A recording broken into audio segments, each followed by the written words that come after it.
It was the day before Easter Sunday on the island of Sodor. All of the engines were excited as they kept with the hustle and bustle, carrying passengers and a trainload of colorful paint for the Easter eggs.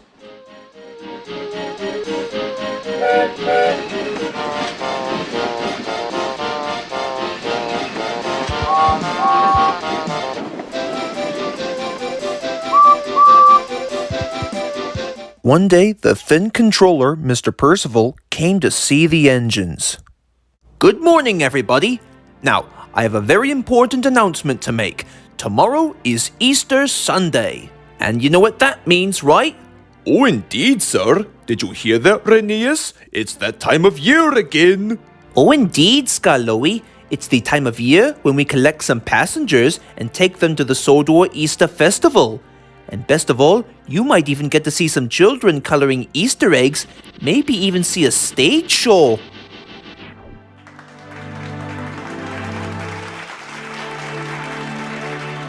That's right. Now, once we get all of the supplies for tomorrow, all of you will have a good wash down for the festival. But as you and I know, usefulness comes before cleanliness. And yes, I'm of course talking about you, Duncan. And the thin controller left. All of the engines were excited, except of course for Duncan, who wasn't very happy. It's no fair, he complained. Oy vey, here we go. Everybody gets to have a good wash down before the celebration, but I'm the only one who gets to pick up all the dirty work. Heck, I'm not even polished yet. And Duncan huffed crossly away. Well, by George, is he always like this? I'm afraid so, Bertram. You see, Duncan is quite known to be, how do you say, short-tempered. This, of course, results in him being careless. And worst yet, getting him into all sorts of trouble.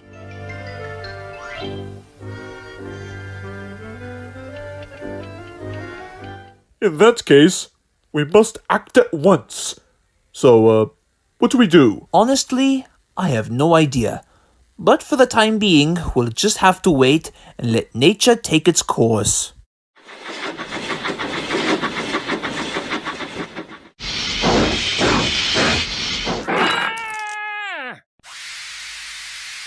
As Duncan was just about ready to leave, one of the troublesome trucks had a rather naughty idea. Hey, when we get much closer to the yards, what do you say we pay him out? Wouldn't that cause like a great big mess? I mean, Easter Sunday is tomorrow. Well, what more do you want? We're troublesome trucks. I mean, it wouldn't hurt too bad to push this guy to the limit. Suddenly, one of the trucks began to agree. As soon as the guard blew his whistle and waved his green flag, Duncan was ready to leave.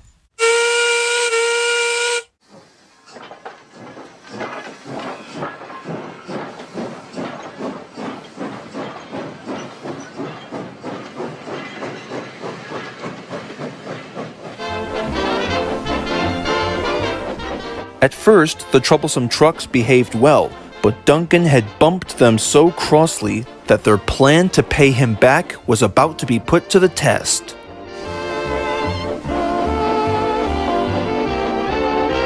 Finally, the truck's chance had come. Oi! What are you idiots doing back there? And with bashing buffers, they pushed Duncan down the track.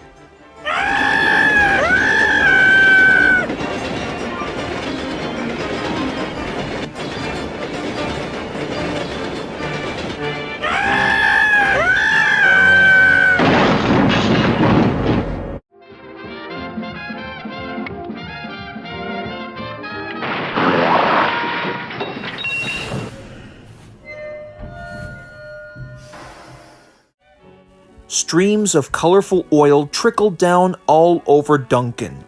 He was more dirty than hurt. But the troublesome trucks didn't seem to care. They were feeling rather pleased with themselves.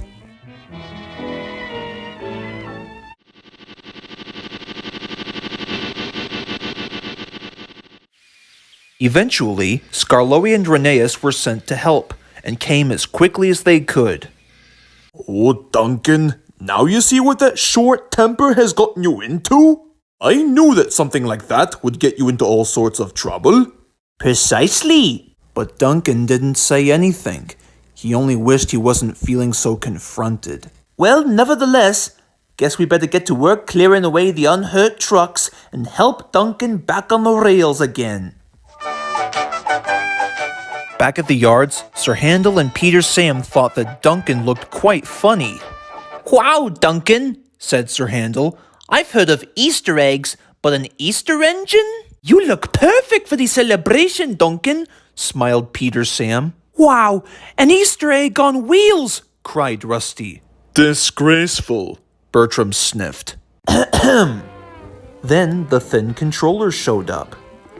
Well done, Skarloey and Rheneas. I knew I can count on you both. He then turned his attention towards Duncan. Fancy letting your trucks push you to the limit. I am surprised. Although you would look fabulous for an Easter engine, you're not fit to be seen. You must be cleaned at once.